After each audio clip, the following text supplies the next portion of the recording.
Assalamualaikum warahmatullahi wabarakatuh. Perkenalkan, nama saya Arya Falbaguna selaku moderator dari kelompok satu. Kelompok satu terdiri dari Arya Falbaguna, Nurdiansa Zamiluddin Azadika Permana, Firman M. Tamagola, Anjar Awang Mahardika, Muhammad Dafa Atta Ramadan, Lialah Venia, Muhammad Yoga Maulana, Muhammad Gunadi, dan Moh Zakaria. Pada presentasi kali ini, kami akan membahas dan menyempurnakan ejaan satu artikel yang dibuat oleh Profesor Insinyur Eko Budiharjo MSc yang berjudul Arsitektur Pembangunan dan Konservasi yang akan dijelaskan oleh teman saya. Silakan Saudara Nurdin.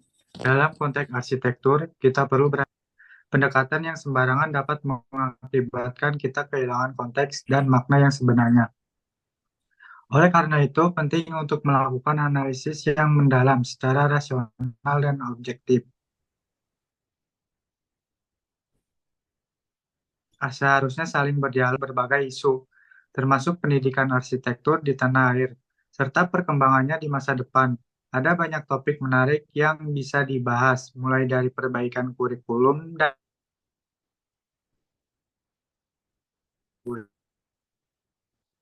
hingga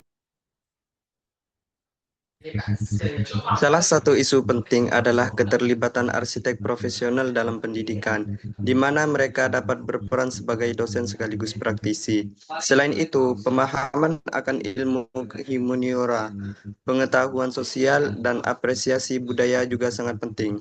Proses pembinaan sikap calon sarjana arsitektur dan kolaborasi dalam perencanaan juga menjadi fokus yang perlu diperhatikan. Terdapat kesan bahwa para arsitek sering terjebak dalam dunia mereka sendiri tanpa adanya dialog yang berkelanjutan dengan pihak lain di luar bidangnya. Bahkan, antar arsitek pun jarang diadakan forum diskusi yang membahas masalah-masalah dalam disiplin ilmu dan profesi mereka. Ketika ada pertemuan seperti serasehat atau kongres, seringkali hasil-hasil diskusinya tidak dipublikasikan secara luas, sehingga tidak memberi bidang arsitek dengan titik, menandakan bahwa pemikiran tersebut sudah selesai. Setiap kalimat diakhiri dengan titik, seperti pada akhir setiap paragraf. Contoh, hati-hati dalam menyerap kebiasaan dan kepercayaan lama. Pendekatannya sembarang dapat mengakibatkan kita kehilangan konteks dan makna yang sebenarnya.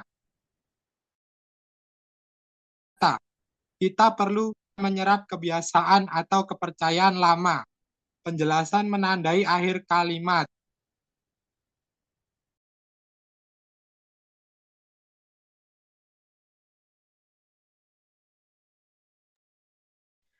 Penggunaan huruf kapital.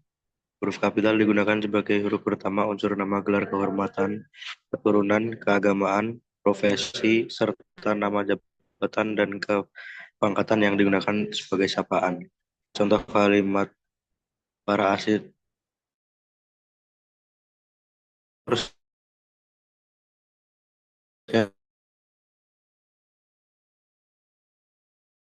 dan berdebat.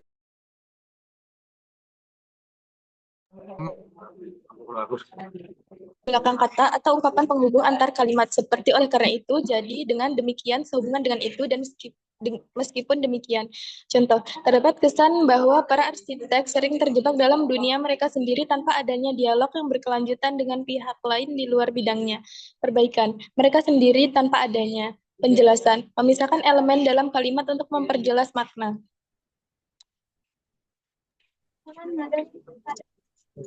Nah,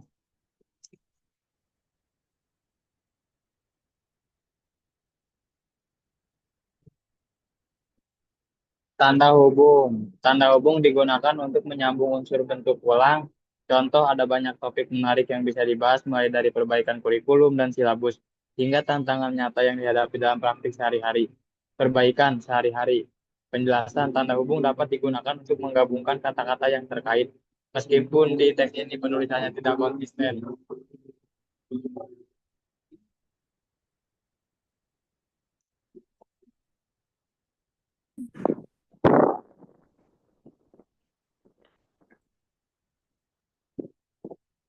Kata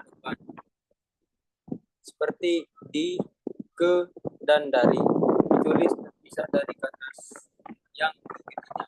Contoh, para arsitek seharusnya saling berdialog dan berdebat tentang berbagai isu, termasuk pendidikan arsitektur di tanah air serta perkembangannya di masa depan. Perbaikan di masa depan.